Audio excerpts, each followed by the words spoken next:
Hi, this is Barbara with Fanbase Press. We are here at San Diego Comic-Con 2019, and I'm here with the amazing writer, Norm Harper. Hi, Norm. Hey, how's it going? Not too bad. Very exciting. Norm, for those who may not know, but you should, and you will after this interview, Norm is the writer of the Eisner Award-nominated Rikki, his graphic novel, as well as what we are talking about, one of the books today, HAPHAVEN, published by Lion Forge. Norm, for those who may not be familiar, would you mind telling us about HAPHAVEN? Yeah, HAPHAVEN is the story of a 13-year-old girl who steps on a crack and does in fact break her mother's back. So she has to travel to HAPHAVEN, the magical world from which all of Earth's superstitions draw their power, so she can retrieve a rabbit's foot and save her mom. So Louis Joyce and Louis did the art. Yes. We took every superstition you've ever heard of: black cats, spilling salt, knocking on wood, four-leaf clovers, horseshoes, breaking mares. We tied it all together under a single mythology and told this exciting adventure story for the young adult audience. It's a lot of fun. Very exciting story, Norm. Yes. So this is a lot to cram in. Yeah. So I want to know about the research going into finding out about all of these superstitions. Yeah, we had to do a lot of research, and then on top of doing, we had to, because all these superstitions, even though we think of them as like superstitions, it's like a group thing. It's like Lucky Charms. They're all from different parts of the world. They have different origins, and in a lot of cases, they'll vary based on the part of the world. So the horseshoes, some places would hang it points up, and the idea is that the luck collects in it like a bowl, and it's stored there.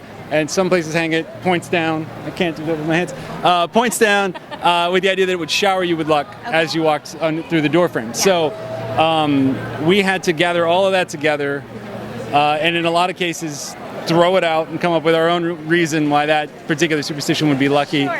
And then try to balance. So with the horseshoes, again, to go back to that, we do hang them both ways over the door to sort of say, like, it depends on both. Yeah.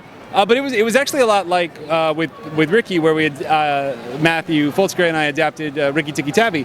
The superstitions acted very much like a source material that, again, I had to adapt and I find a way to make it work. So it was a very similar process once we kind of had the research done to start with. Yes. And Louis is an amazing artist on HAPHAVEN. Lives in Australia. Yes. What can you tell us about that creative process? What was that like, communicating and ensuring that the story was receiving the art that you had envisioned in your mind? Well, thankfully, unlike with Rikki, where I was kind of working as the editor also, with HAPHAVEN, we had Christopher Meyer acting as our editor. And because there's so much world building in HAPHAVEN, there's a lot of rules as to why the superstitions work. Chris was actually excellent in helping both Louis and I make sure we were putting out just the right amount of information to not derail the story or bore the audience. So actually what would happen is he kind of acted as the filter, and Chris and I don't live that far from each other, but with Louis' distance in Australia didn't factor into my part of it as much, because I would just funnel it to Chris, Chris would funnel it to Louis, it would come back from Louis, and then Chris and I would review it together, and so it was all just the internet, you know. It's an amazing thing. Yeah. Well, the book is fantastic. I've read it. It's absolutely phenomenal, and Louis' art is simply tremendous. For younger readers, what do you hope that they take away when reading this book? I really hope that what I think the book is really about is about control, and the things that we let have authority over our lives, and why we allow that authority, and when maybe it's a good idea to start to push back against that authority and take a little bit more control for yourself. And I hope that younger readers will sort of not necessarily feel empowered to push back on every authority in their life, but will at least see the opportunity to start judging that, weighing it and saying, like, is this good for me? Your parents, you probably need to listen to them, Other things, though, not so much, and it's okay to push back, and it's actually an important thing that you do push back sometimes, and so I hope they just see that there is room for that in their lives. This is a deeply psychological book talking about individuation. Yeah. Norm, my goodness.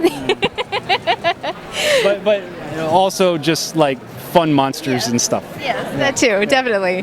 Well, Norm, full disclosure for our viewers out there, you may or may not have published a book through Fanbase Press as well. There's a rumor going around that I did, but I can neither confirm nor deny. Well, I will confirm it officially. Norm is also the writer of the amazing comic book series, The Sequels from Fanbase Press, the collected trade paperback. We're doing a soft launch here at Comic-Con for our viewers. Do you want to tell us the pitch on The Sequels? Yeah, The Sequels is a 4-issue comic book miniseries about 4 people who, when they were children back in the 80s, they had fantastic adventures, the kind you might see like in a Spielberg movie. So really imagine like if E.T. and Bastian from The Neverending Story and one of the Monster Squad and the kid from Flight of the Navigator, like if they grew up and what their lives would be like. And so we sort of take a look at these 4 characters that are original to the book but have had similar adventures, and we see what they're like as adults and how those adventures in childhood have impacted their adulthood, and how that their adulthood is not